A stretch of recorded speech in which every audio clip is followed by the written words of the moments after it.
정보 유출도 문제인데요. 이후 쿠팡과 쿠팡의 창업자가 보여주는 모습은 무책임 그 자체입니다. 자연스럽게 탈쿠팡 행렬이 이어지고 있는데요. 일일 활성 이용자가 닷새 만에 200만 명 넘게 줄었습니다. 계속 침묵하고 있는 김범석 의장은 오는 17일에 열리는 청문회 증인으로 채택됐는데 과연 모습을 나타낼지 관심입니다. 오동건 기자입니다. 최악의 개인정보 유출 사태 여파로 쿠팡 활성 이용자가 크게 줄어든 것으로 나타났습니다. 모바일 앱 데이터 분석 업체에 따르면 지난 1일 1,800만 명에 가까웠던 쿠팡 활성 이용자 수는 닷새 뒤인 6일 약 1,590만 명으로 집계돼 200만 명 넘게 줄어들었습니다. 모바일 앱의 참여도를 측정하는 지표인 1일 활성 이용자는 24시간 동안 한 번이라도 앱을 사용한 사람의 수를 의미합니다. 반면 다른 쇼핑 앱의 활성 이용자는 크게 늘었습니다. 쿠팡 정보 유출 사태가 불거진 지난달 29일부터 지난 3일을 비교해보면 네이버 플러스는 360만 명이 늘어 1,400만 명을 돌파했고 G마켓과 11번가도 각각 340만 명, 300만 명 증가했습니다. 쿠팡에 실망한 이용자들이 다른 쇼핑 플랫폼으로 옮겨간 것으로 분석되는데 이른바 탈쿠팡족을 잡기 위한 경쟁도 본격화할 것으로 보입니다. 다른 플랫폼들은 이런 고객들을 잡기 위해서 과감한 프로모션을 진행해서 단기적으로 고객을 확보하려고 할 거고요.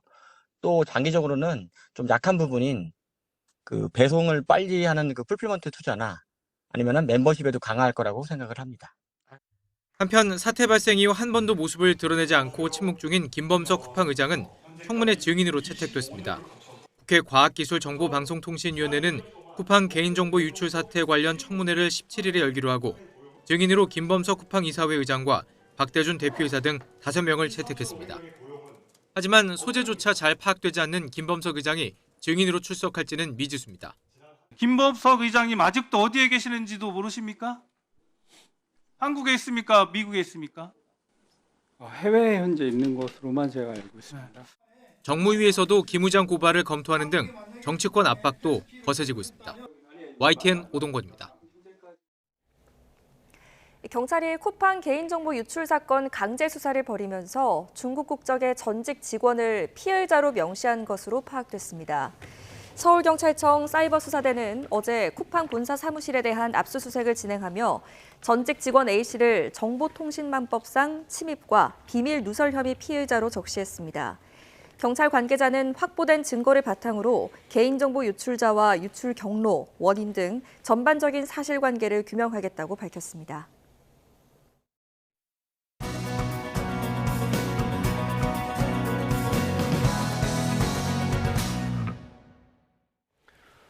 네, 경제 뉴스 살펴보겠습니다. 1인 가구가 지난해 처음으로 800만 가구를 넘어섰습니다. 특히 서울의 1인 가구 비중이 컸는데요. 이게 부동산 문제로도 연결되고 있습니다. 서은숙 상명대학교 경제금융학부 교수와 함께 알아보도록 하겠습니다. 교수님 어서 오십시오. 네, 안녕하세요. 네. 1인 가구 최근에 많아진 것 네. 같아요. 혼자 네. 사는 청년들 특히 많은 것 같은데 네. 1인 가구가 사상 처음으로 800만 가구를 넘어섰다고 합니다. 네. 2019년에 600만 가구, 여기에서 네. 200만 가구가 더 늘었는데 네. 굉장히 빠르게 느는 것 같아요. 네, 맞습니다. 방금 말씀하신 것처럼 이번에 처음으로 804만 5천 가구를 이제 기록을 하면서 예. 사실 전체 가구 중에서 36.1%를 이제 차지하는 숫자고요. 예. 방금 이제 말씀 주셨는데 2019년도에 614만 이제 8천 가구였거든요. 네. 이게 5년 만에 거의 190만 가구가 증가를 하면서 그러니까 불과 5년 만에 굉장히 빠른 속도로 증가했다라고 볼 수가 있어요. 예. 그러니까 이제 이게 주는 시사점이 사실 굉장히 어떻게 보면은 좀 큽니다. 그래서 첫 번째가 어떻게 보면 이게 좀 구조적 현상으로 우리가 이 부분을 좀 들여다봐야 될 필요가 있다라고 예. 하는 부분이거든요. 왜냐하면 통계를 보면은 1인 가구가 사실 53.1%가 비자발적 선택을 한 가구들이에요. 이게 이제 어떤 의미냐면 내가 1인 가구가 네. 1인 되고 싶진 가구를 않았는데. 되고 싶지 않은데 어쩔 수 없는 이제 뭐 여러 가지 사회적인 예, 예. 이슈나 뭐 현상 때문에 1인 가구가 이제 된 거죠. 우리가 예. 이걸 이제 비자발적 1인 가구라고 부르는데요. 이게 이제 특히 30대 미혼율이 50%가 넘었고요. 예. 한국에 어떻게 보면은 좀 아픈 스토리인데 이혼율도 OECD 2위 수준입니다. 그래서 이제 요게 결국은 둘째 이슈로 경제 전반적인 이제 축소 이슈로 또 연결이 돼요. 예, 왜냐하면은 1인 가구는 사실 어떻게 보면 소비 성향이 좀 떨어지는 성향도 있고요. 사실 그 데이터로 보면은 예전에 비해서 굉장히 많이 소비 성향이 1인 가구들이 떨어졌다라고 나오고 있거든요. 그래서 이제 소비 성향도 떨어지고 저축도 사실 떨어지고 있습니다. 네. 전체 저축도 전체 가구 평균의 40% 수준에 그치고 있거든요. 근데 결국은 이게 내수 침체로 연결되는 그런 네네네. 중요한 이슈다라고 우리가 볼 수가 있고요. 세 번째는 이런 1인 가구가 많은 게 결국은 저출생 고착화의 신호로 그렇죠. 연결될 수도 예. 있겠죠. 왜냐하면은 출산율이 이제 더 떨어지는 상황이 발생을 할 거고요.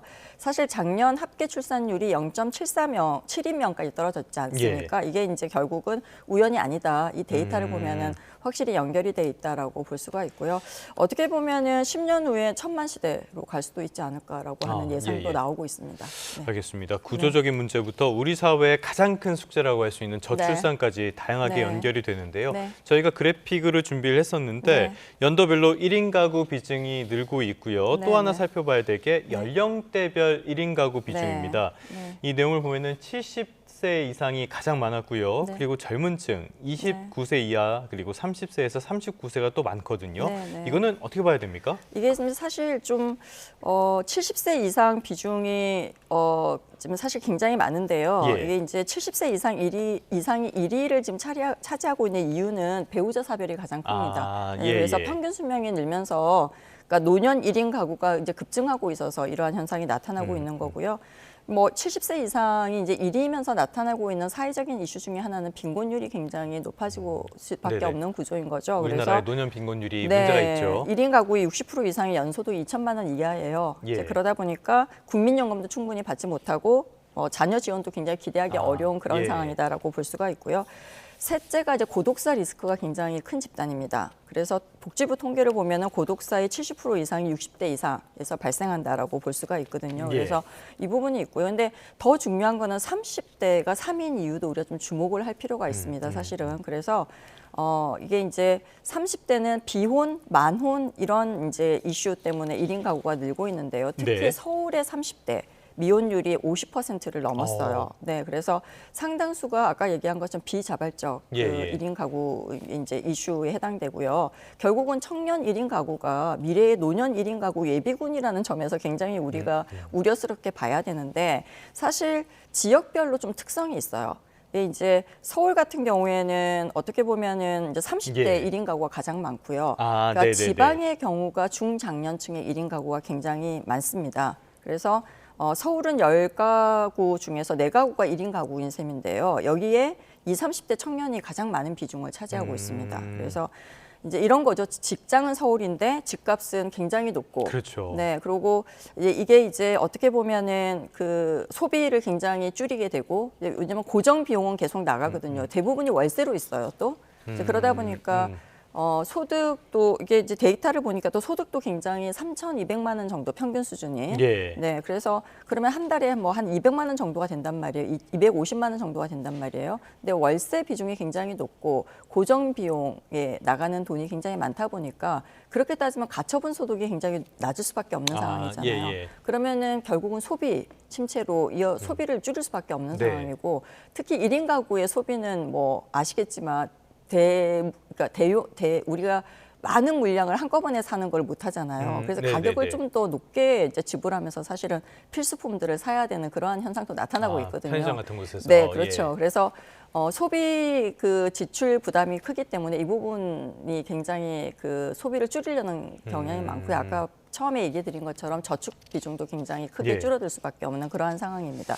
젊- 지방은 예. 노년 가구가 굉장히 많고요. 네. 수도권에서는 젊은 층들의 네. 1인 가구가 많고. 네. 알겠습니다. 젊은 친구들이랑 이야기를 해보면은 일자리는 안 좋고 집값은 너무 올라서 네, 집을 살 수도 맞습니다. 없는데 네. 대체 어떻게 결혼을 하라는 거냐 네. 이런 이야기들 많이 하거든요. 네. 하우스 푸어들이 굉장히 많다라고 보는 예. 거죠. 네. 이거는 기성세대의 굉장히 큰 숙제가 아닌가라는 생각이 맞습니다. 듭니다. 네. 자, 근데 앞서도 교수님께서 계속 언급을 해주셨는데요. 이렇게 혼자 사는 사람들의 소득과 자산이 전체 가구에 비해서는 네. 대체로 좀 낮은 편이다라는 네. 것도 문제점으로 지적이 네, 됩니다. 네.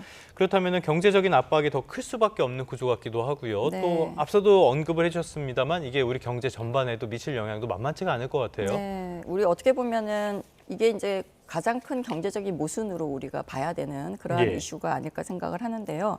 데이터를 한번 보면 연소득이 조금 전에 제가 말씀드린 것처럼 3,423만 원으로 평균적으로 나와요, 1인 가구가. 예, 예. 근데 이게 전체 가구의 46.1% 정도 수준이란 말이에요. 근데 이제 월 소비 지출은 168만 9천 원이에요.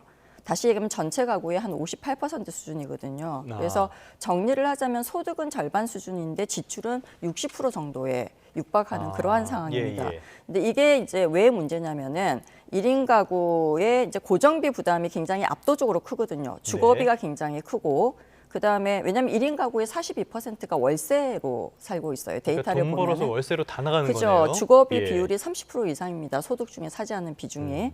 그리고 뭐 공과금 또 혼자 살아도 거의 똑같이 나간다고 봐야 그렇죠. 되거든요. 예. 그래서 식비 같은 경우에도 오히려 아까 제가 말씀드린 것처럼 대용량 할인 혜택을 거의 못 받기 때문에 1인분 장보기가 오히려 훨씬 더 비싸게 들어간다라고 본다면 결과적으로는 가처분 소득이 굉장히 낮아지고 이게 소비 성향 하락으로 이어질 수밖에 없고요. 예. 이제 결국은 벌어도 남는 게 없다 보니까 저축 안 하게 되고요. 소비 위축되고 이게 결국 우리나라 경제의 내수 침체로 연결되는 그러한 굉장히 경제의 악순환으로 연결되는 구조다라고 네. 우리가 볼 수가 있겠죠. 그죠? 그래서 이게 이제 결국은 36.1%에 해당하는 1인 가구 비중이거든요. 네. 이들 자체가 거의 다 지갑을 만약에 닫는다라고 생각을 한다면은 네, 10명 가운데 거의 4명이. 그쵸. 예. 소비가 굉장히 위축되고 이게 기업 실적의 악화로 연결될 수밖에 없습니다. 그러면 결국은 다시 고용 시장이 굉장히 불안정, 그러니까 실업이 오히려 더 늘어나는 상황이 될 거고요. 이게 1인 가구 소득을 더 감소시키는 악순환의 네. 연결고리에 우리가 있다라고 얘기를 볼 수가 있겠죠. 그죠? 그래서 좀 정책적인 시사점을 우리가 한번 논의를 해보자면은 1인 가구에는 좀 주거비 부담 완화하는 정책이 좀 초점이 예. 맞춰져야 되고요. 사실 소득 안정화, 뭐 일자리라던가 뭐 이러한 부분들이 조금 집중돼서 정책이 만들어져야지 내수 회복까지 연결되는 네. 이슈가 되지 않을까 생각을 합니다.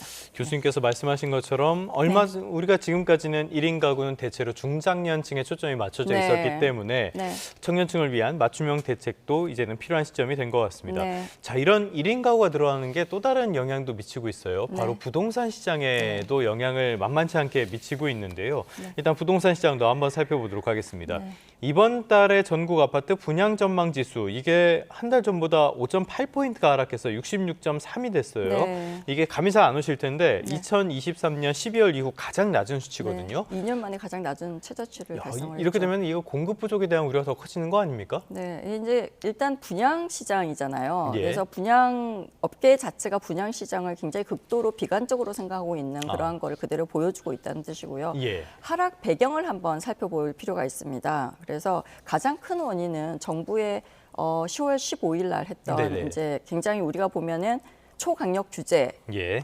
정책에 좀 직격탄을 맞았다라고 볼 수도 있어요. 왜냐하면은 핵심 규제 내용이 서울 전역, 경기 예. 12개 지역에 전부 다 투기 가열 지구와 그다음에 조정 대상 지역으로 선정을 했단 말이에요. 그리고 이제 스트레스 DSR도 더 높였고요. 전세 대출도 사실은 DSR에 포함을 시키는 그런 초강력 규제를 하지 않았습니까? 이제 그러다 보니까 같은 소득으로 대출 한도가 굉장히 평균 10%가 감소를 했어요. 예. 그리고 서울 아파트 거래량이 그 당시로 보면 78.9%가 급감했습니다. 전년 동기 대비해서 그러니까 2024년 10월 대비해서 거의 네. 78.9% 정도가 급감을 했고요. 실수요자들이 집을 사고 싶어도 대출이 안 나온다라는 이제 뭐 소리들을 굉장히 많이 했잖아요, 그죠? 근데 이러다 보니까 대책 발표 후에 2개월 만에 분양 시장이 완전히 얼어붙었습니다. 네, 그래서 이게 이제 어떻게 보면은 금리 이슈도 있고요. 계속 이제 미국하고의 금리 차이 때문에 한국은행이 기준금리를 못 내리다 보니까 대출금리가 계속 높게 유지되고 있는 부분도 지금 현재 이제 그 집을 살려고 하는 사람들, DSR 규제나 뭐 스트레스 DSR 규제 이런 것도 들어가고 있지만은 이 부분이 예. 굉장히 크게 작용을 하고 있고요. 그 다음에 건설사가 연쇄 부실 부도가 나는 게 굉장히 큽니다. 그러면서 지방에서 뭐 많이 망하고 있다고 네, 하더라고요. 그래서 어떻게 보면 2025년도 건설업계 부도 폐업 이렇게 데이터를 한번 보면요. 일반 건설사가 2025년 10월까지 보면은 412곳이 폐업을 했어요. 굉장히 많이 예. 이게 전년 대비해서 계속 지금 이 폐업률이 올라가고 있는데 전년 대비해서 약 4.56% 정도가 더 증가한 수치거든요. 네. 그리고 3분기 다시 말하면 7, 8, 9월만 하더라도 767곳이 폐업을 했습니다. 그래서 중견 건설사도 18곳이 법정 관리 워크아웃을 지금 진행 중에 있거든요. 예. 그러다 보니까 분양 받았는데 건설사들이 이렇게 다시 이제 부도가 나면 어떡하지라고 하는 심리 이제 이런 것 때문에 사실 새롭게 분양받는 거를 조금 미루는 그러한 경향도 있어요. 그래서 분양 시장 전체가 조금 이제 먹구름이 드리워진 상태다라고 볼 수가 있고요. 그래서 뭐 건설사 부실 고금리까지 다 겹치고 그다음에 규제 뭐 이 부분이 뭐 다 상중고로 뭐 이렇게 연결이 되면서 분양 시장이 굉장히 안 좋다라고 보여지는데 문제는 이 침체가 단기간에 끝나지 않는다는 거죠. 네네네. 왜냐하면은 내년 상반기까지 보통 이어질 걸로 생각을 하고 있는데요. 이게 이제 규제 자체는 계속 풀리지 않고 갈 상황이 있고 그다음에 건설 경기는 사실 한 3년에서 5년 정도를 앞으로 이제 그렇죠. 분양 자체가 예. 이제 정해지면은 어떻게 보면 3년 정도 지나고 나면은 또 공급 부족 때문에 또 굉장히 그 주택 가격 시장이 변동성이 클 가능성도 네네네. 굉장히 높다라고 우리가 예상을 하고 있습니다. 알겠습니다. 11호 부동산 대책의 네. 부작용 계속 커지고 있는데 네. 처음부터 이렇게까지 나왔어야 됐나라는 의문이 드는 것도 사실이고요. 네, 네. 자, 또 다른 자산 시장 하나 살펴보겠습니다. 네. 주식 시장인데요. 네, 네. 최근에 CJ E&M 회사의 주가가 굉장히 많이 하락을 했다고 해요. 네, 어떤 네. 일이 있었던 겁니까? 이게 이제 사실 그 시그널2라고 네. 하는 저도 굉장히 좋아했던 아, 그 네, 드라마 1편 중에 재밌었죠. 하나인데요. 예. 네, CJ E&M에서 만들었던 드라마였죠. 거기에 이제 메인 역할을 하던 조진웅 배우가 이제 학교 폭력 이슈나 뭐 이런 것 때문에 은퇴를 이제 결정을 하면서 이제 문제가 됐잖아요. 그러면서 시그널2가 방영되는 게 굉장히 불투명해졌습니다. 그러다 보니까 관련된 주가가 그날 은퇴 선언한 이후에 굉장히 많이 떨어졌어요. 당일날만 한 그 2.25% 정도 떨어졌고요. 네네네. 관련주 엔터주들까지 다 같이 떨어졌습니다. 예, 근데 이제 문제는 물론 여기에 영향을 굉장히 받았을 수도 있지만 이 엔터테인먼트 주들이 주로 이제 기업들이 실적이 좀 안 좋은 상태가 계속 오랫동안 유지가 되고 네네네. 있었어요. 이제 그런 상태에서 이 타격을 받다 보니까 주가가 더 떨어지고 뭐 이제 이런 상황이 발생을 한 거죠. 네. 알겠습니다. 연예계 관련 소식은 잠시 뒤에 조금 더 자세히 알아보기로 네. 하겠고요. 또 하나의 엔터테인먼트 산업을 살펴보도록 하겠습니다. 네. 전 세계 OTT 하면 역시 네. 넷플릭스부터 생각이 네, 나시는 네. 분들이 많을 텐데 네. 넷플릭스가 파라마운트 스카이댄스 이쪽과 함께 진흙탕 싸움을 시작을 했다라는 네. 이야기가 있어요. 네. 배경이 뭡니까? 이게 이제 스토리를 한번 보면요. 이게 지금 어떻게 보면 헐리우드에서 지금 우리 흔히 말하는 거 역사상 최대 규모의 쩐의 전쟁이 벌어지고 있다라고 이제 예. 평가를 하기도 하는데요. 일단 넷플릭스가 이 워너 브라더스 디스커버리를 106조에서 122조 원에 인수하기로 합의를 했어요. 그래서 이사회까지 지금 이제 통과를 했단 말이에요. 근데 이 상황에서 파라마운트가 중간에 이제 끼어들어가지고 적대적 인수를 선언을 했습니다. 네네네. 다시 얘기하면은 이사회를 통과하지 않고 공개적 매수를 통해 가지고 인수를 하겠다라고 공개를 했어요. 다시 얘기하면은 이거 그냥 넷플릭스 같은 경우에는 한 27달러 정도의 지금 현금 플러스 주주 형태로 해서 워너 브라더스의 이 그 디스커버리를 사겠다라고 했는데 파라마운트가 현금으로 30달러를 지불하면서 사겠다라고 이제 한 게 첫 번째 이슈고요. 지금 이제 파라마운트사가 적대적 인수를 선언하자마자 지금 트럼프 대통령이 반독점, 예. 독점 그 이슈로 끌고 가면서 지금 법무부가 넷플릭스를 반독점 그 이슈로 지금 조사를 네. 하기 시작했어요. 굉장히 불확실성이 커진 상태죠. 네네네. 예, 그래서 파라마운트는 우리가 이제 정치적인 이슈로 얘기를 하자면은 트럼프 대통령의 친구들이 운영하는 그렇죠. 데입니다. 예. 그리고 이제 넷플릭스는 어떻게 보면은 반 트럼프 그 컨텐츠들을 네. 만들어서 사실 좀 굉장히 그 트럼프가 싫어하는 데 중에 하나고요. 네네. 그래서 굉장히 강력한 조사를 지금 실시하라고 법무부에다가 예. 언지를 지금 준 상태인데요. 중요한 거는 뭐냐면은 파라마운트가 실적이 최하입니다. 어떻게 보면 OTT 예. 시장에서. 그래서 지금 현재 워너브라더스 이 디스커버리를 인수를 해야지만 다른 이제 회사 디즈니하고도 지금 디즈니 플러스하고도 경쟁이 되는 상황이거든요. 예, 그래서 예. 어떻게 보면 파라마운트사 입장에서는 굉장히 생존하고 관련돼 있는 직결돼 있는 이슈다라고 볼 수가 있는 거죠. 네네네. 그러니까 시장은 좀 파라마운트가 한 40% 이상 그러니까 넷플릭스에 이길 것이다라고 지금 예. 뭐 경제적인 이슈도 있지만 정치적인 이슈도 예, 있고 예. 이러다 보니까 그래서 적대적 인수를 좀 성공하지 않을까라고 시장은 예. 보고 있는 것 같아요. 네. 알겠습니다. 역시 돈이 오가는 곳 그리고 네. 정치적인 논란이 있는 곳에는 트럼프 일가가 절대 네. 빠지지 않는 것 같습니다. 네. 지금까지 다양한 경제 이슈들 서은숙 상명대학교 경제금융학부 교수와 함께 살펴봤습니다. 오늘 말씀 고맙습니다. 네, 감사합니다.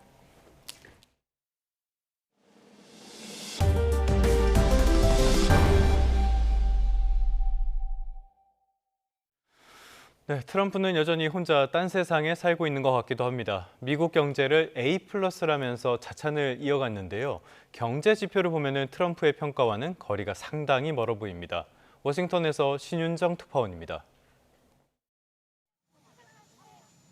도널드 트럼프 미국 대통령은 정치 전문 매체와의 인터뷰에서 미국의 경제 점수를 A+, A+++++라고 평가했습니다. 해외 문제에만 치중한다는 지적에 중국과의 무역 협상으로 미국의 수조 달러를 가져왔고 희토류 통제도 미국을 위해 해결했다고 반박했습니다. 고물가는 바이든 행정부에서 엉망진창 상태를 물려받았기 때문이라면서도 에너지 가격 등이 떨어지고 있어 문제없다고 자신감을 피력했습니다. 그러나 같은 날 미 노동부가 발표한 9, 10월 구인 이직 보고서 통계는 트럼프의 평가와는 다른 모습을 나타냅니다. 9월과 10월 미국의 구인 건수가 각각 770만 건으로 10월 구인 건수의 경우 전문가 전망치를 웃돌며 여전히 높은 노동 수요를 보여줬습니다. 그러나 세부 내용을 들여다보면 10월 고용 건수는 21만 8천 건 줄며 기업들이 실제 채용 속도를 줄이고 있는 것으로 나타났고 노동시장에 대한 근로자들의 자신감을 보여주는 자발적 퇴직자 수는 5년 만에 최저 수준으로 크게 하락했습니다. 전문가들은 고용도 해고도 없는 상태라며 노동시장이 정체되고 열기를 잃고 있다고 지적합니다. 이런 고용시장 불안정은 미 연준이 이번 달에는 시장 예상대로 금리 인하에 나서더라도 내년 추가 인하를 이어갈지는 고민하게 만들 것으로 보입니다. It seems like the odds are for the Fed to go ahead and cut and then reevaluate as we get into the new year. 또 향후 통화정책 경로를 둘러싸고 의견이 크게 엇갈리고 있는 연준에서 역대급 반대표가 나올 경우 투자 심리에는 부담으로 작용할 전망입니다. 트럼프의 자평과 노동시장의 간극 속에서 미 연준이 어떤 통화정책 경로를 제시할지 전 세계 금융시장에 이목이 쏠리고 있습니다. 워싱턴에서 YTN 신윤정입니다. 네, 미국 연방공개시장위원회 FOMC 회의가 하루 앞두고 뉴욕 증시 3대 지수는 뚜렷한 방향성 없이 혼조세로 거래를 마쳤습니다. 다우존스 30 산업평균 지수는 하루 전보다 0.38% 하락했고 S&P 500도 0.09% 내렸습니다. 반대로 기술주 중심의 나스닥 지수는 0.13% 상승했습니다. 미 연방대법원의 관세에 대한 판결을 앞두고 트럼프 대통령이 연일 여론전에 몰두하고 있습니다. 관세 무효 판결 가능성이 커지자 안보와 경제를 전면에 앞서온 건데요. 최종 판결은 이르면 이달 안에 나올 것으로 보입니다. 워싱턴에서 홍상희 특파원입니다. 이번 주 트럼프 대통령은 관세 여론전에 올인한 모습입니다. 지난 7일에는 자신의 관세 정책으로 전 세계 8개의 전쟁을 종결시켰다고 주장했고 It's unbelievable for national security. I've ended 8 wars largely because of trade and because of tariffs. 중국과의 관세 전쟁으로 피해를 입은 농가에 17조 원 지원 발표 자리에서도 연방 대법원이 관세 소송에 대해 올바른 결정을 내려야 한다고 촉구했습니다. So it's a very important thing, the tariff. The decision of the Supreme Court's a very important thing. We can do it other ways, but it's slow and it's cumbersome and it doesn't have the power. 오늘도 트럼프 대통령은 대법원이 관세 정책이 위법하다고 판결할 경우 미국의 국가안보에 역사상 최대 위협이 될 거라고 주장했습니다. 쉽고 빠르게 적용한 관세 덕분에 재정적으로 가장 강력한 국가가 됐지만 대법원이 부정적인 판결을 내놓는다면 재정도 무방비 상태가 될 거라고 경고했습니다. 연방대법원이 이르면 이달 안에 트럼프 관세에 대한 최종 판결을 내릴 것으로 예상되자 여론전으로 대법원 압박에 나선 겁니다. 트럼프 대통령이 국제비상경제권한법에 근거해 부과한 관세의 위법 여부를 심리하고 있는데 앞서 1, 2심은 잇따라 위법 판결을 내렸습니다. 트럼프 대통령은 패소하더라도 무역법 301조 등을 적용해 관세를 계속 부과할 계획이지만 코스트코 등 기업들은 관세 반환 소송을 제기하며 대법원 판결에 대비하고 있습니다. 관세 정책에 대한 여론 악화에 내년 상반기부터 물가 상승이 본격화할 거란 전망까지 나오면서 대법원 판결을 앞둔 트럼프 행정부와 공화당의 고심이 깊어지고 있습니다. 워싱턴에서 YTN 홍상입니다. 인도네시아의 수도 자카르타에 있는 7층짜리 빌딩에서 불이 나 최소 22명이 숨졌습니다. 경찰은 1층 드론 회사에서 폭발이 일어났다는 목격자들의 말을 토대로 화재 원인을 조사하고 있습니다. 김잔디 기자입니다. 자카르타 중부의 케마요란 지역. 7층짜리 건물 전체가 화염에 휩싸였습니다. 시뻘건 불길과 함께 검은 연기가 건물 전체에서 뿜어져 나옵니다. 현지 시간 9일 정오쯤 시작된 불은 3시간이 지나고 나서야 겨우 진화됐습니다. 목격자들은 건물 1층에 있는 드론 업체에서 큰 폭발음과 함께 화재가 시작됐다고 말했습니다. Kalau dari sini tadi dengar kayak ada ledakan kayak gitu sih Pak dari bawah lantai 1. Ada ledakan ya? Iya, ada ledakan. 건물 옥상으로 대피한 사람들은 소방관들이 설치한 비상사다리를 통해 차례로 탈출했습니다. 소방관들에 의해 구조된 수십 명은 연기를 마셔 병원으로 이송됐습니다. 하지만 임신부를 포함해 20여 명은 끝내 빠져나오지 못하고 목숨을 잃었습니다. 소방당국은 건물에 가득 찬 유독가스를 제거한 뒤 내부 수색을 다시 할 예정이어서 사망자가 늘 수 있다고 밝혔습니다. Oksigen juga kurang sehingga banyak yang meninggal karena lemas kehabisan oksigen di atas. Namun demikian nanti terkait dengan sebab kejadian kebakaran ini nanti akan kita sampaikan lebih. 경찰은 점심시간 직원들이 자리를 비운 사이 드론 업체의 배터리에서 스파크가 일어나며 불이 시작돼 다른 층으로 번진 것으로 보고 있습니다. 또 비상대피로가 제대로 확보되지 않았다는 증언을 토대로 건물관리업체에 과실이 있는지도 수사할 예정입니다. YTN 김잔드입니다.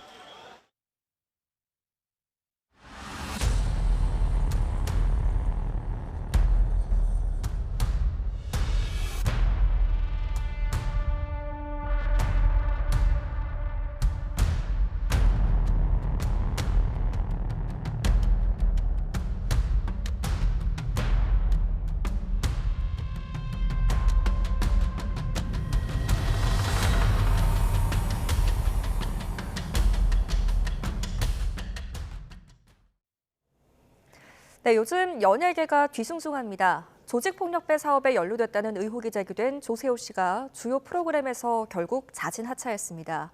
또 박나래 씨를 둘러싼 의혹도 일파만파 퍼지는 모습인데요. 연예계 관련 이슈들 안진용 문화일보 기자와 함께 짚어보겠습니다. 기자님 나와 계십니까? 네, 안녕하세요. 안진용입니다. 네, 먼저 조세호 씨 의혹부터 짚어보겠습니다. 조직폭력배 사업과 연관됐다는 의혹인데요. 어떤 내용들이 나오고 있습니까? 네, 지난달 29일 한 SNS 통해서 폭로가 나왔는데 조세호 씨가 조직폭력배 두목 B 씨가 실질적으로 소유한 프랜차이즈에 자주 방문하다. 그리고 고가의 선물을 받고 홍보를 해주는 게 아니냐라는 의혹이 제기됐던 거죠. 이때 두 사람이 함께 어깨동무라고 노래를 부른 모습을 비롯해서 함께 있는 사진이 공개되다 보니까 더욱더 많은 의혹이 나오게 된 건데 네. 이에 대해서 조세호 씨 측은 추측에 불과하다. 사실이 아니다. 지인은 맞지만 여러 가지 문제가 제기됐던 자금 세탁하는 인물이라든지 고가의 선물을 받았다든지 이런 거에선 추측 그 이상도 이하도 아니다라고 얘기를 했습니다. 그럼에도 불구하고 논란이 거세지니까 결국 출연 중이던 주요 프로그램에서 하차하게 된 거죠. 네, 조세호 씨는 억울한 부분이 있는 것 같습니다. 법적 대응 예고하고 있는데 앞으로 명예훼손 그리고 허위사실 유포 이런 수사로 이어질 수도 있을까요? 실제로 그렇게 할 것으로 보입니다. 왜냐하면 조세호 씨가 이번 사안에 있어서 의혹과 여러 가지 이미지 실춘이 있었지만 직접적으로 어떤 범법 행위를 저질렀다는 근거가 있는 건 아니거든요. 네. 그래서 본인의 입장을 보면은 가족들을 위해서라도 사실이 아닌 부분을 바로잡을 계획이라고 얘기를 했습니다.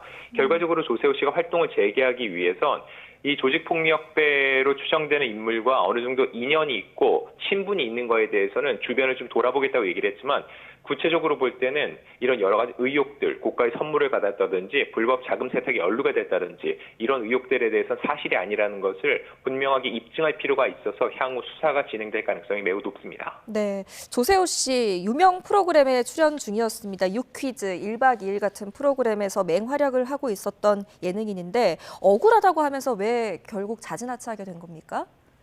각 프로그램에다 전부 다 이유를 얘기를 했는데 유퀴즈 같은 경우는 게스트 이야기를 귀 기울여 듣고 또 공감하는 프로그램인데 본인의 현재 상황과 이미지로는 이 프로그램에 적합하지 않다고 판단했다는 거고 1박 2일 역시 마찬가지입니다. 공영방송에서 방송되는 주요 프로그램이기 때문에 고심 끝에 하차를 결정했다고 하는데 결국 이번 사태를 본인을 비롯해 제작진 역시 굉장히 무겁게 받아들이고 있다고 볼 수 있고요. 사실이 아닐지언정 적어도 지금 그런 지인 관계를 맺고 있다는 거, 그래서 대외적으로 이미지가 좋지 않고 있다는 건 본인도 어느 정도 인정을 하고 있는 거죠. 네, 일단 처음 의혹을 제기했던 폭로자는 추가 폭로 멈추겠다라고 하는 상황이고요. 앞으로 진위 여부는 수사에 맡겨야겠네요. 네, 맞습니다. 일단 추가 폭로는 없겠다고 얘기를 했지만 그동안 나왔던 주장 역시 꽤나 자극적이거든요. 그리고 그런 주장 중에 하나라도 사실로 밝혀질 경우 현재 방송할 중단을 넘어서 훨씬 더 큰 치명사가 될 수 있겠죠. 이 부분은 단순히 이런 의혹 제기를 넘어서 조세호 씨의 명예 회복과 사실 확인 차원에서도 추가적인 수사는 어느 정도 필요해 보입니다. 알겠습니다. 자, 박나래 씨 이야기도 계속해서 해보겠습니다. 매니저와 오해 다 풀었다라고 했던 박나래 씨가 공식 입건됐다는 소식이 전해졌습니다. 어떤 혐의 받고 있습니까? 네, 전 매니저 두 명으로부터 특수상해, 허위사실적 시 명예훼손, 그리고 정보통신망법상 위반 등의 혐의를 수사해달라는 고소장이 접수된 걸 어제 강남경찰서가 공식적으로 밝힌 건데 그 외에도 지금 박나래 씨는 갑질 의혹을 비롯해서 의료법 위반 등의 상황이 다 연루돼 있기 때문에 이런 부분에 대한 추가 수사도 진행될 것으로 예상됩니다. 네, 하나하나 좀 짚어보겠습니다. 합의 의사가 그간 있었고 또 박나래 씨 어머니가 일방적으로 2천만 원을 송금했다는 소식도 전해졌는데 왜 합의가 안 됐다고 보십니까? 일단 합의서는 양측 모두 한 번씩 주고받았어요. 지난 박나래 씨의 1차 입장문 나오기 직전에 합의서를 보냈는데 전 매니저 측에서 여기 받아들이지 않았고요. 그리고 그 직전에 어머니가 2천만 원을 보냈는데 이건 제가 취재하는 과정에서 확인을 했는데 합의금으로 보낸 건 아니고 원래 이 어머니 역시 두 매니저를 알고 있기 때문에 이게 돈 문제가 발생한 것 같다 그래서 어머니의 마음으로 2천만 원을 보내게 됐다라고 주장을 하고 있는데 중요한 건 어머니가 단순히 박나래 씨의 어머니를 넘어서 현재 박나래 씨의 소속사 법인 대표인 거죠. 그렇기 때문에 단순히 어머니의 마음으로 돈을 보냈던 것이라는 해명이 그렇게 적절해 보이진 않고요. 네. 그리고 박나래 씨가 감정적으로 그리고 서로 잘 풀었다. 이야기를 잘 나눴다고 얘기를 했음에도 불구하고 이후에 매니저 측에서 합의서를 보냈거든요. 네. 이걸 이번에는 박나래 측에서 받아들이지 못했습니다. 그러면서 사실상 양측의 합의는 현재 결렬된 상태입니다. 네, 이 박나래 씨가 사과문도 냈는데 그 이후에 매니저 측 반응 나온 게 있습니까? 네, 제가 직접 매니저 측과 통화를 해서 확인을 해봤는데 예. 박나래 씨가 오해와 불신을 풀었다라는 입장을 낸 거에 대해서 다소 당혹감을 감추지 못했습니다. 왜냐면 단순히 이게 감정적으로 이제 풀만한 사안은 넘었다는 거죠. 서로 고소고발료를 비롯해서 여러 언론정도 있었고요. 정확하게 모든 사안을 매듭짓기 위해서는 합의서를 분명히 작성을 하고 양쪽이 이거에 대해서 날인을 해야 되는데 박나래 씨가 미팅을 가진 후에 곧바로 입장문을 냈는데 본인들은 그 입장문에 대해서 따로 전달받거나 동의한 적은 없다는 거예요. 그래서 합의서를 보내서 추가적인 마무리 짓자고 했는데 박나래 씨는 이걸 받아들이지 않았다는 거죠. 그래서 결국 정작 본인이 2차 입장을 보낸 당일날 저녁 때 양측이 대화 끝에 그런 법적으로 해결을 하자 해서 사실상 오해를 푼 적도 없고요. 지금은 법적으로 모든 사안을 마무리 지어야 될 상황입니다. 네, 그럼 박나래 씨가 오해 풀었다라고 이야기했던 거는 박나래 씨의 일방적인 입장인 거군요. 네. 그러면은 그 새벽에 양측이 만나서 약 3시간 정도 대화를 나눴다고 하는데 그 사이에 어떤 대화가 나눴는지 중요하거든요. 예. 전 매니저 측의 얘기는 주로 감정적인 얘기를 나눴다는 거예요. 우리가 한때 좋았지 않았냐? 우리가 왜 이렇게까지 됐냐라고 얘기를 했는데 이런 감정적인 얘기 말고 실질적으로 피해에 대해서 본인들은 확인을 받고 이거에 대해서 충분한 보상을 받고 여러 가지를 원했던 것 같습니다. 다만 가장 큰 전제가 뭐냐면은 이런 문제 제기에 대해서 박나래 씨의 인정과 사과가 전제돼야 된다고 전 매니저 측은 보고 있는데 반대로 박나래 씨는 전면 부인을 하고 있죠. 합의 과정에서 이걸 인정하게 되면 그동안 본인이 좀 내놨던 얘기들이 사실이 아닌 게 되는 거죠. 결국 여기에서 의견 차는 좁히지 못했고 결국은 박나래 씨가 그런 법적으로 해결하자고 연락을 취했고 전 매니저 측도 그렇게 하겠다고 얘기를 한 상태인 겁니다. 네, 알겠습니다. 지금 박나래 씨 관련해서 불법 의료 행위도 도마 위에 오른 상태인데 경찰이 박나래 씨와 주사 이모에 대해서 마약류관리법 위반했는지 여부에 대해서도 수사에 착수했다고요? 네, 사실 이 부분이 굉장히 심각해질 수 있는데 소위 주사임으로 불리죠. 그래서 이들에 대해서 이미 국민신문고를 통해서 고발이 접수가 됐습니다. 그래서 강남경찰서가 해당 내용에 대해서 지금 현재 추가적으로 조사를 할 입장을 밝히고 있는데 단순히 그 영양제를 투입받은 것을 넘어서 항우울제 등을 공급받았다면 이거는 마약류 관리법 위반에 해당될 수 있다는 거죠. 그리고 이 부분은 단순히 박나래 씨를 넘어서 과연 그러면 실제로 이런 일이 벌어졌다면은 이 주사이모라는 사람에게 다른 연예인들은 이런 진료를 받은 적이 없는지, 불법 진료죠. 이런 부분까지도 경찰이 들여다볼 것으로 보입니다. 네, 지금 샤이니 키 씨도 언급이 되던데 같은 맥락인 겁니까? 왜 샤이니 키가 얘기가 되냐면은 일단 박나래 씨와 주요 프로그램을 함께 하면서 계속 친분이 있는 것으로 알려졌었죠. 그런데 지금 온라인 커뮤니티에 올라온 여러 가지 돌고 있는 글들을 보면은 이 주사이모라고 하는 이모 씨가 SNS에 키의 집 영상을 공개한 게 퍼져 있다는 거죠. 결국 두 사람 사이에도 적잖은 어떤 인연이 있는 게 아니냐 추측이 될 수밖에 없는데 그렇다면 왜 그가 키 집안에 있는 영상을 찍을 수 있었는지 어떤 관계인지 이 부분에 대해서 키의 소속사 측으로 언론 매체에서 계속 입장 표명을 요구하고 있는데 아직까지는 입장이 나오지 않고 있습니다. 그렇기 때문에 이게 무슨 문제가 없다면 곧바로 아무런 관계 없다, 아무런 인연이 없다, 만난 적도 없다 얘기하면은 굉장히 깔끔하게 끝날 수 있는데 그렇지 않고 침묵으로 일관하는 것 자체가 혹시라도 어떤 관계가 있는 게 아니냐라는 의혹을 키우는 상황이 벌어지고 있는 거죠. 아하, 그러면 주사이모 의혹 다른 연예인들로도 번질 가능성이 있다고 보십니까? 제가 그 주사이모라고 불리는 이 씨 SNS에 들어가 봤는데 그 팔로워라고 그러죠. 그 사람이 연예인의 팔로워가 돼 있는 게 30명이 넘었습니다. 약 91명 정도의 팔로워 중에서 30명 정도 가까이가 연예인이었다는 거죠. 물론 그 연예인이 모두 직접적인 관계가 있다고는 볼 수 없습니다. 왜냐하면 내가 임의로 누군가의 팔로워는 될 수 있으니까요. 다만 이게 수사가 확대가 되면은 혹시 그들과도 어떠한 개인적인 인연을 넘어서 박나래 씨와 같은 불법 의료 시술이 이루어지지 않았는지 이 부분 역시 경찰이 들여다볼 것으로 보입니다. 네, 자, 이런 가운데 주사이모라고 불리는 인물은 게시물도 삭제하고 아이디까지 바꾸고 있다고 하는데 이러면 수사에 차질이 있지도 않을까요? 이게 크게 본다면요. 나중에 실제로 어떠한 범법 의혹을 넘어서 정말로 문제가 있는 것으로 보인다고 할 경우에는 증거 인멸로 볼 수도 있다는 거죠.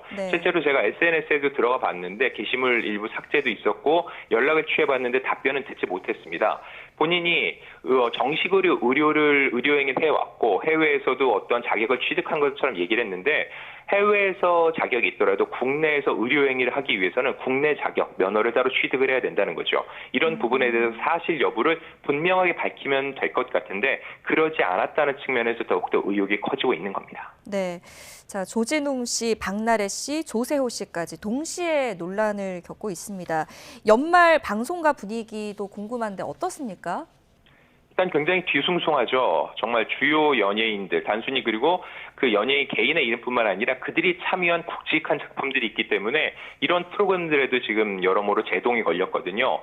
그래서 이걸 어떻게 해결할지를 넘어서 다른 각각의 소속사들도 소속 연예인들에게 주의를 당부하고 있다고 합니다. 왜냐하면 이런 분위기 속에서 SNS에 글 하나 잘못 올리고 사진 하나 잘못 올렸다가 혹시라도 이번 사태와 연루된 어떠한 입장 표명으로 비춰질 수 있기 때문에 최대한 숨죽이고 모두가 이 사태를 지켜보고 있습니다. 네, 이 인물들은 뭐 광고도 많이 찍고 유명 프로그램에도 많이 출연하는 인물들이잖아요.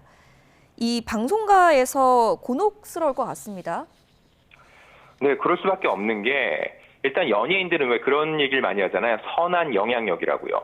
남들하고 똑같이 비연예인, 유명하지 않은 사람이 1억 기부했을 때와 연예인이 1억 기부했을 때 어느 쪽이 더 주목을 받죠? 당연히 연예인이죠. 왜냐하면 조목도가 높고 인기가 높기 때문입니다. 유명하니까요. 근데 이걸 반대로 생각하면은 부정적인 이슈에 휘말렸을 때 그 부정적인 여파도 커질 수밖에 없다는 겁니다. 아무래도 대중들이 더 관심을 갖고 바라보는 사안이기 때문에 과연 그들이 어떠한 잘못을 저질렀는지 그리고 이것이 사회적으로 어떤 파장을 불고 불어올지에 대해서 더 많은 대중들의 관심을 갖고 있기 때문에 수사 역시 공정하게 진행돼야 될 겁니다. 네, 그럼 이번 연예인 사생활 논란 리스크들이 연예계 전체에 어떤 영향을 줄 거라고 보십니까? 참 안타까운 부분인데 일단 부정적으로 바라볼 수밖에 없습니다. 연예계에서 왜 이런 일이 벌어질까라고 하는데 전 이 부분은 좀 조심스럽게 들여다볼 필요가 있다고 생각을 해요. 왜냐하면 연예계 전체의 일은 아니라는 거죠. 사회적으로 강력 사건이 발생했다고 해서 그 사회 전체가 문제 있는 것처럼 매도되면 안 되는 것처럼 몇몇 연예인들의 이런 비위 행위에 대해서는 그 자체만 놓고 판단을 해야지 연예계 전체가 마치 그런 곳인 것처럼 생각하는 거, 이런 이미지가 생기는 거는 경계해야 됩니다. 네, 한 가지만 더 여쭤보겠습니다. 네. 이번 파장이 얼마나 길어질 거라고 보십니까? 일단 어느 정도 이제 조정 단계, 이제는 마무리를 어떻게 지을지를 생각해 봐야 될 단계인데, 결과적으로 지금 맨 처음에 일이 불거졌을 때 대중들이 엄청난 관심을 갖고 아직까지는 밝혀진 게 없기 때문에 궁금증이 커질 수밖에 없습니다. 하지만 이제 경찰 조사 단계로 많이 넘어갔거든요. 그때부터는 대중들도 중립적으로 바라볼 필요가 있어요. 네. 어떠한 사안이 공식적으로 발표되기 전까지는 사실과 추측이 혼재가 되거든요. 대중들 입장에서 이거를 가려서 본다는 게 쉽지 않은데, 이럴 때일수록 언론들도 사실은 이거고 그리고 어디까지는 추측의 영역이라는 거 분명히 나눠서 보도할 필요가 있고, 대중들 역시 전체를 뭉뚱그려서 보기보다는 사실과 추측을 가려서 이 사안을 들여다볼 필요가 있습니다. 네, 알겠습니다. 여기까지 듣겠습니다. 지금까지 안진용 문화일보 기자와 함께했습니다. 잘 들었습니다. 감사합니다.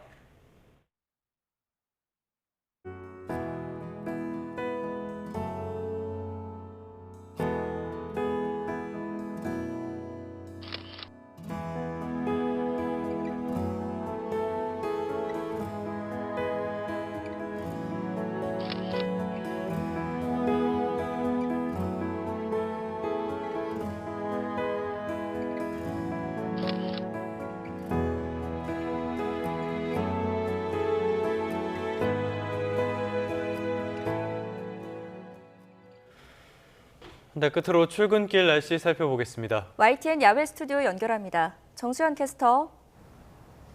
네, 정수현입니다. 네, 또 하루 만에 오늘은 다소 따뜻해진 것 같습니다. 출근길 추위 어떻습니까? 네, 서울은 기온이 영상권을 보이면서 어제보다 추위가 한결 덜합니다. 낮에도 10도까지 오르면서 예년 기온을 5도가량 크게 웃돌겠고요. 오늘 큰 추위 걱정은 안 하셔도 되겠습니다. 네, 이런 가운데 동해안 지역에는 산불 위험이 매우 크다고요? 네, 동쪽 지역은 대기가 매우 건조한데요. 이 대기 건조에 강풍까지 겹치면서 대형 산불 위험이 매우 큰 상황입니다. 내일 전국에 비가 내리면서 이 건조함이 해소되긴 하겠지만 그 전까지는 조심 또 조심하셔야겠습니다. 동해안 지역은 일주일 넘게 건조특보가 이어지고 있습니다. 그 밖에 전국에서도 건조한 날씨 속에 산불 위기경보 주의 단계가 내려져 있습니다. 특히 산림 인근에서는 불씨 관리에 더욱 각별한 주의가 필요하겠습니다. 현재 기온은 서울이 0.7도, 대구 0.5도, 광주 2.1도 보이고 있고요. 낮에는 서울이 10도, 대전과 대구 12도까지 올라 어제보다 또 예년보다 1에서 5도가량 높겠습니다. 내일 전국에 비가 조금 내린 뒤 모레는 기온이 떨어지겠지만 그래도 이맘때 수준의 초겨울 날씨라서 주말까지 큰 추위는 없겠습니다. 이번 주말에도 비 소식이 있는데요. 토요일은 전국에, 일요일에는 충남과 호남, 제주에 비나 눈이 내릴 전망입니다. 오늘 하늘에는 구름만 다소 지나겠지만 오후부터 밤 사이 영서 중북부에는 약한 빗방울이나 눈이 날리는 곳이 있겠습니다. 이 지역에 계신 분들은 외출하실 때 이 점 염두에 두시기 바랍니다. 지금까지 YTN 정수현입니다. 네, 12월 10일 YTN 뉴스타트 모두 마무리하겠습니다. 시청해주신 여러분 고맙습니다.